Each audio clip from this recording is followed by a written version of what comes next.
আসসালামু আলাইকুম। আমার খামারের কাজ শেষ করার পর এখন আমি যাব ঘাসের জমিতে।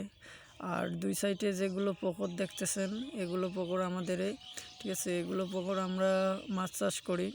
আর কথা হলো মাছ চাষ আমরা এখন হালকা করে মাছ চাষ করছি। আর এর আগে আমরা মাছ চাষ করছিলাম। এগুলো মাছ চাষ করার পর এগুলো মানে আমার খামারের পাশাপাশি গরুর একটু বেশি করে লাগার কারণে আমি মাছের চাষটা মানে ইয়াটা কম দিছি। আর ইনশাল্লাহ এখন মাছ চাষ করবো, এখন লোক লাগাবো, তো তারপর মাছ চাষ করবো। আর এখন মাছ চাষ করার পাশাপাশি আমাদের গরুর খামারের পাশাপাশি মাছও চাষ করবো ইনশাল্লাহ, আপনারা ভিডিও দেখতে পারবেন। আর এখন আমি গেলাম ঘাস কাটতে, এখন ঘাস কাটতেছি। আর ঘাস কাটা আমার এখন শেষের পথে, এখন আমরা জড়ো করতেছি। জড়ো করে আমাদের পাশে গাড়ি আছে, ওই গাড়িতে নিয়ে যাব।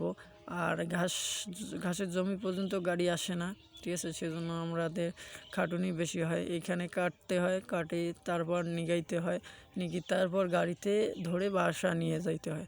আর বাসায় নিয়ে যাওয়ার পর ওইখানে আমার মেশিন আছে, ওই মেশিনে কাটার লাগে, কাটে তারপর আমার গরু দিতে হয়, ঠিক আছে। আর কথা হলো, আপনারা সবসময় ভিডিওগুলো দেখতেছেন, অবশ্যই লাইক কমেন্ট করবেন, শেয়ার করবেন। আর কথা হলো, যারা গরু পালন করতে চান, গরু পুষতে চান, অবশ্যই আমার এই ভিডিওগুলো দেখবেন।